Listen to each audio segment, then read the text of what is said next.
The bright side of addiction is recovery, and recovery is a great provider, offering hope, healing, and happiness. If you're new to our podcast, we welcome you. If you've been here before, we certainly welcome you back.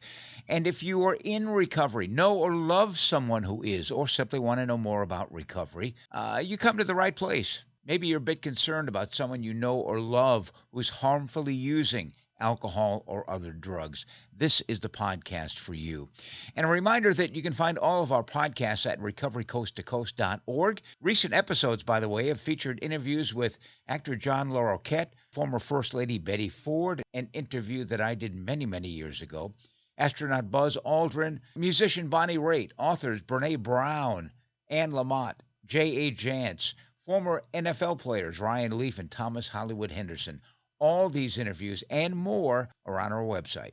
Plus, conversations with everyday people in long-term recovery, sharing their story, their insight, and their path. You're going to meet one of them in this edition of Recovery Coast to Coast.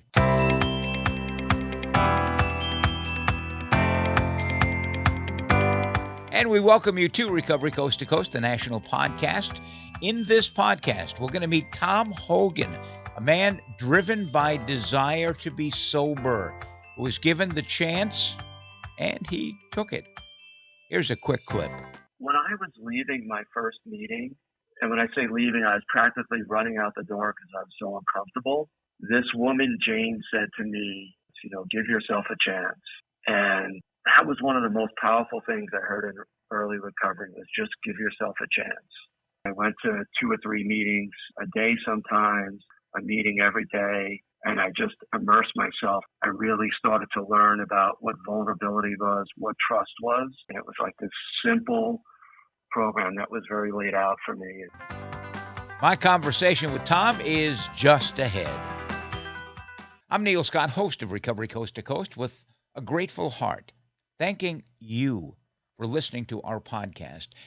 Given the vast number of recovery-oriented podcasts out there, I thank you for listening to ours. And if you'd like to help us out, please tell one of your friends about it as well. Our website is recoverycoasttocoast.org.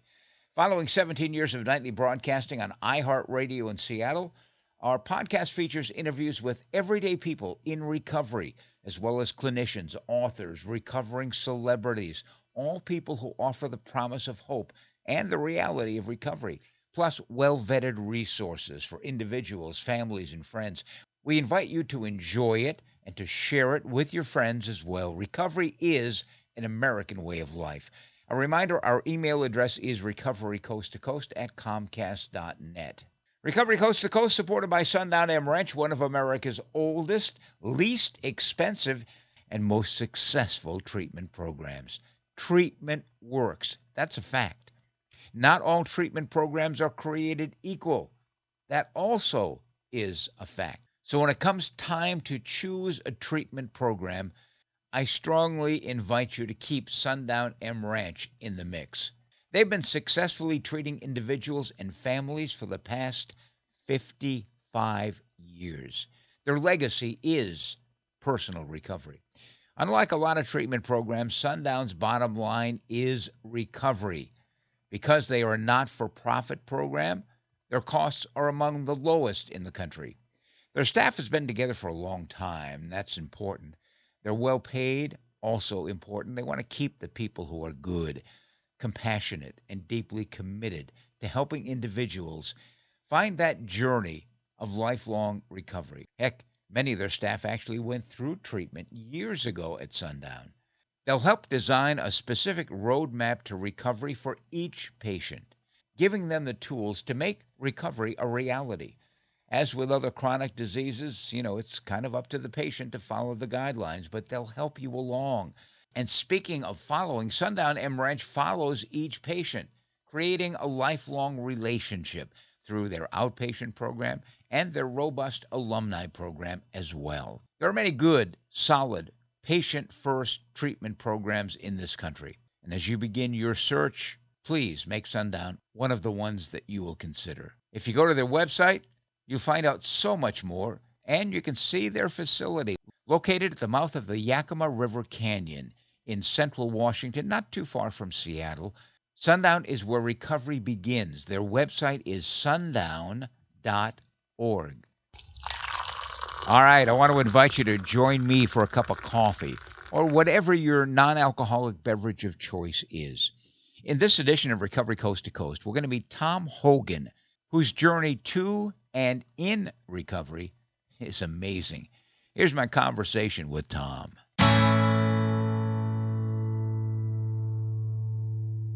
I grew up in a town called Port Jefferson, so on the north shore of Long Island. I know where it is exactly. What was life like for Tom? It was pretty good. I grew up, my parents stayed together. I have an older brother and a younger sister. My dad worked a lot. My mom worked. Very hardworking family. My cousins were around.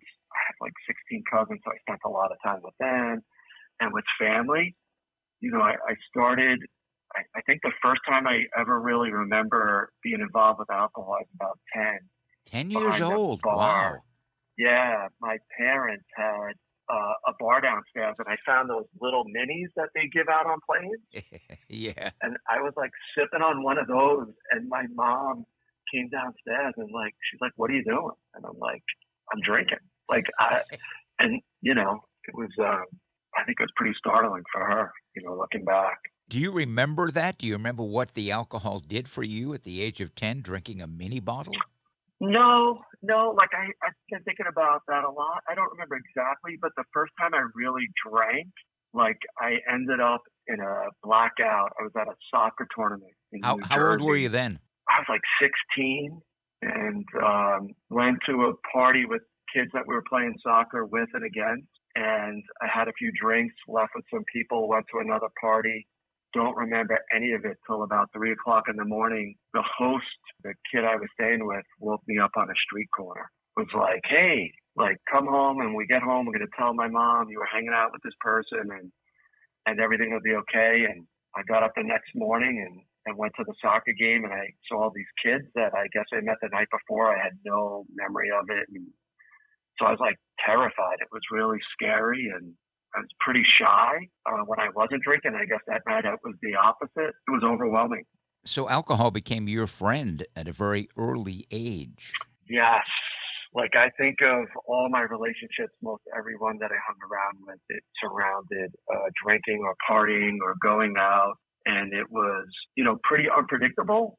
Some nights it would be okay, and other nights it wasn't. I had a best friend that never drank, so he drove everywhere we went. So I avoided a lot of problems that way because he helped me. And so, yeah, that was, he was my best friend and lifesaver back then. You said your mom caught you drinking the mini when you were 10 years old. What about when you were, at 16, 17, 18? How did your parents react to your behavior? Yeah, great question. They didn't know what to do. I remember having a conversation with my dad one time where he asked me, "What can we do to help you? What do you need?" And I was maybe in that range, 14, 15, 16. And I just remember telling him, "I think if everybody left me alone, I'd be okay." And I think a lot of ways they started to let go. My mom would say things like, "If you keep this up, I don't know if you'll make it to 16. If you keep this up, I don't know if you'll make it to 7." And I heard that a lot going on. And so, yeah, that was a painful time, I think, for everybody in my family. At one point, I moved to Florida because, like any good alcoholic, I thought if I moved somewhere where it was warmer and the sun was out, my drinking would get better. Of course, a geographic. Exactly, a geographic. Yeah, that alcoholic girlfriend, the alcoholic apartment and car and all that. But I went down there and I just drank and I worked meaningless jobs and really was just scraping along the bottom of life and really no guidance or direction, and wasn't sure what I was going to ever do other than do vinyl siding and look at a house all day and drink or do other things to alter my mind so I wouldn't really be present in my life. Was there anybody in your life that said, Tom, you got to do something about your drinking. I'm concerned about you?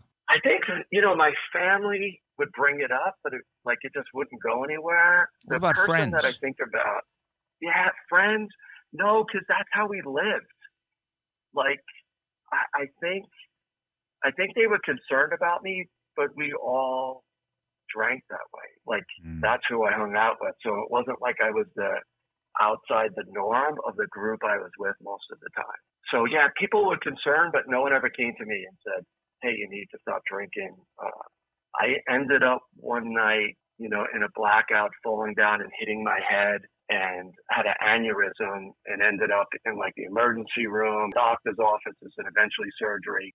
And no one at that point even said anything about like, "Hey, do you think you should slow down when you're drinking?" That never really was broached.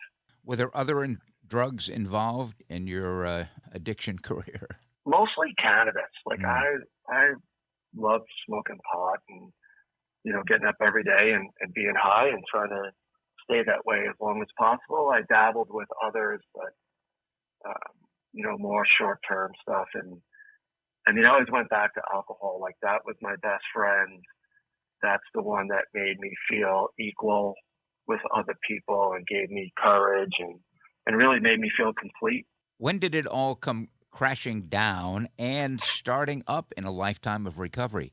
Tell me about that experience. Yeah, so it was like a long, drawn out bottom. I was in Florida and a relationship end, and I was couch surfing and drinking and wanted to come home because, another geographic. And then I came home, and during that time, like, I started talking with one of my best friend who I mentioned earlier, like drove me places and didn't drink. His mom and I spoke, and she encouraged me to do this training program at South Oaks Hospital in Amityville, New York, to be like a drug and alcohol counselor. And that if I did this, I would get a certain amount of credits, be able to graduate, and eventually get like a college degree. And I'd gone to like a few AA meetings here and there. I went to this one AA meeting, and it was an anniversary meeting looking back now. And this person speaking said, if you're not sure you can control your drinking, go to the bar and drink 3 drinks every night for a couple of weeks and see what could happen. I think the second night of that experiment, I had what I would like this internal rage come up. Like I was going to drink, and if I was going to drink, I was going to not stop and move to California this time, and ended up walking home and then just making that decision. Like I'm done. I can't live my life like this anymore. I was terrified of everything and everyone, and just stopped. That was like I had enough. How old were you at that time, Tom? 27. Yeah, so I did not move to California. I ended up staying and not drinking. Mm. And I did this training to become a drug and alcohol counselor. While you were still And drinking? no, I kind of stopped on my own. So this is the part where I think my story may differ from others. I stopped on my own, like having gone to a few AA meetings. I was terrified of the steps. I was terrified of being vulnerable with anybody. I did an internship while I was in this program in an adolescent psych ward, and I met these guys and one person in particular. And when I graduated, he was going on vacation and needed somebody to cover. So they hired me to cover this guy's vacation, and I started working per diem.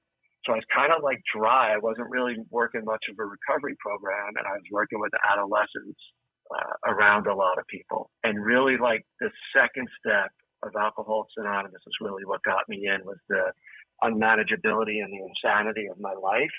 And I eventually, a couple of years later, walked into a meeting, and the first person I saw was this person from South Oaks Hospital. And he welcomed me. I had a lot of shame that I was like helping people, but I wasn't in the program. And I was able to work through all that and did different things. But so yeah, this person eventually became my first sponsor, and it went from there. When I was leaving my first meeting, and when I say leaving, I was practically running out the door because I was so uncomfortable. This woman, Jane, said to me, give myself a chance, give yourself a chance. And that was one of the most powerful things I heard in early recovery was just give yourself a chance. What was the first year of recovery like for you, Tom? It was, pretty, I enjoyed it a lot. I would say that. The person that became my first sponsor, what happened, I was in a meeting and he talked about that he could trust when he put money in a revolving door that the drugs that came out the other side would make him feel better, but he couldn't trust his higher power. And I really related to that. And I think my first year, I spent a lot of time with men and I went to 2 or 3 meetings a day sometimes, a meeting every day. And I just immersed myself. I really started to learn about what vulnerability was, what trust was. I called my sponsor every day. It was like, don't drink, go to meetings, pray. Don't drink, go to meetings and pray. And it was like this simple program that was very laid out for me. And I was 27 and I wasn't in a relationship. I didn't have some of, I think, the barriers that other people may have when they're first trying to get sober. So I was really able to focus on myself. So what is your sobriety birthday? It's August 28th, 1994. And you've been sober how many years now? Just over 29 years. Wow, a newcomer, huh? Just barely breaking the surface. So Get humbled every day. How long did you stay with South Oaks Hospital? I stayed there for a couple of years. So I worked per diem. When I was offered a full-time job, one of my colleagues actually relapsed and died of a heroin overdose. So that's how I got my first full-time job, and his name was Doug B. And I will always remember him and never forget how my opportunities happened. Yeah, I'll never forget him.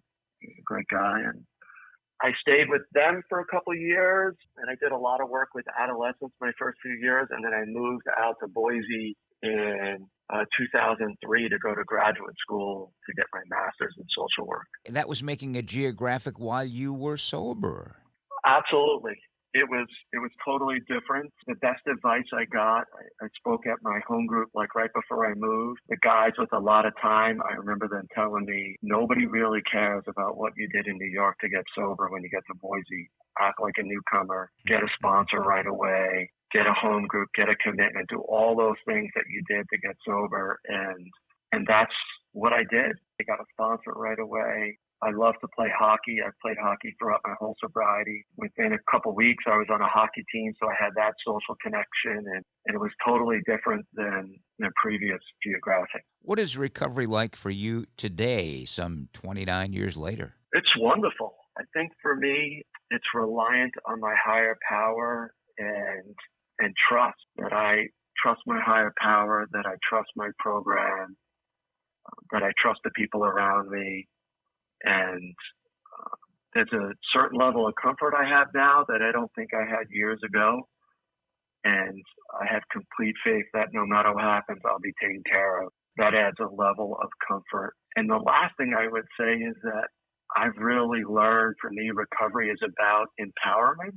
So for me to empower myself, to advocate for myself, meet my needs with compassion and pass that on to other people. The best gift of recovery. I remember my first sponsor telling me he messed up everything in his life. He's done a lot of things wrong, but being sober, no one can take that from him. And that's how I feel. Like, that's mine, and no one gets to take it as long as I share it with other people. When people get in recovery, I mean, obviously it's a wonderful way of life, but life has ways of, turning, and, shit happens. But yet when it happens and you're in recovery, you deal with it differently. And I'm sure that over the years you've had some struggles, you've been on a roller coaster. Have you been able to lean into your recovery during those times? Yeah, sponsorship and other people in Alcoholics Anonymous, and like talking about it. A few years ago, I went through a difficult time in my life. I made a phone call and I knew I had to let go. I spoke to that person and I let go, and I continue to let go. The longer that I've been in recovery, the more that I realize I have to let go of everything. It is a daily reprieve, is it not? It is. And it's moving forward, and it's waking up each day and being grateful for something. Again, 29 years ago, I was taught grateful alcoholics don't drink. And I just keep trying to remain grateful, and when things are not going as I hope they would, I use the resentment prayer, and I look for my higher power in every situation. Do you sponsor newcomers? Yeah, yep. There's a couple of people I work with. And what does that do for Tom? It reminds me of where I was. It gives me a chance to share what my sponsors have shared with me and kind of just hold space for someone. It's giving back. It's super important. I feel really honored when people ask and share things with me and respect that and want to hold that space for people. What do you say to people who might say, Tom, I've tried AA, I've tried other means, and I just can't seem to get it? What do you say to people who've tried and failed? That's a great one. I would say keep going back and keep trying. I know for me, like, I had to find people that I could really relate to. I was young. I wanted to have fun when I was 27. I didn't want it to be a death sentence. And so I looked for people that were having fun, even though it was really hard for me to do it, and to trust that the program will work if you keep working at it. Once I learned to talk to people and share with them, I realized how much I got back when I gave a little bit that way. And the joy of recovery. I mean, a lot of people think, well, if I go into recovery, it's going to be the end of my partying. It's going to be the end of any fun in my life, and I'm just going to be, a miserable SOB. What do you say to that? I would say it's been the exact opposite for me. That even early in recovery, I have never had as much fun as I've had being sober. Mm. And just the laughter and the relationships that you build, watching people succeed in life and hearing, folks do well and accomplish their goals. It's like having full-time cheerleaders all around you and getting involved and allowing yourself to try things, to have fun. It is community. It is community. And I know for me, and I think it's probably similar for a lot of alcoholics, that's kind of what scares us. That's what keeps us out of the rooms is, I know it did for me. I don't really want people to come around me. I don't really want to share what's going on. I want to keep stuff inside. And early on in a meeting, if I would share and I would get emotional sometimes and people would want to come up after and talk to me or give me a hug, that was the most difficult time, to just sit in that uncomfortability. So it keep showing up and keep giving yourself a chance. And then it did become comfortable. It did. I was early in recovery, and I was sharing my story the first time ever at a meeting that was pretty large, that we used a microphone, and it was a midnight meeting in New York City, and my sponsor fell asleep and was snoring really loud, right? Yeah, so this is a fun story. And everybody in the room could hear it because the microphone was picking it up. So after the meeting, I said to him, hey, you fell asleep. That's kind of disrespectful. And in his loving way said, well, your story's not that interesting, and it was late. And the real reason is when you get comfortable in Alcoholics Anonymous, you'll fall asleep in a meeting. And about 12 years in, I fell asleep at a noon meeting and realized oh, I'm finally comfortable. That's a great story. Yeah. So you're living in Boise now, and are you working in the field? Yep, I live in Boise, Idaho, and I work at the Boise Veterans Administration Hospital, so the Boise VA. Wow, I bet that's a great job. I think I have the best job there is. I'm lucky enough to manage our residential addiction and PTSD units.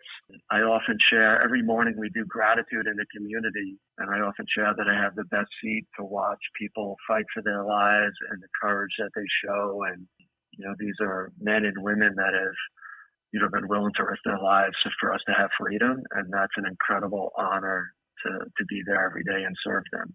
Well, you certainly have fought for your own life and have won in the wonderful community of recovery and the fellowship. I always say recovery is living proof. And Tom, you embody that. You are, in fact, living proof and an inspiration to others coming up and others who are around you on a daily basis, including your clients. I appreciate your time, and I appreciate you sharing your story of experience, strength, and hope. Thank you so much, Tom. Thank you, Neil. I hope you've enjoyed my chat with Tom Hogan. He's a grateful man in long-term recovery. And by the way, I want to remind listeners of this podcast that if you would like to tell your story of recovery, regardless of the path that you have chosen, and as long as you've been in continuous recovery for a year or more, do drop us a note at recoverycoasttocoast@comcast.net. Coming up next, legendary actress Julie Harris. She will share thoughts on priorities in recovery. We'll do that in 30 seconds. She has always been your baby, but when your daughter got into drugs and alcohol, she turned into a stranger. What do you do? Where do you turn? Contact Sundown M Ranch. Sundown's nationally recognized youth treatment program guides young people back to a life free of drugs and alcohol. All treatment is gender-specific and directed by caring certified professionals in a safe environment. You can get your daughter back and get to know her again.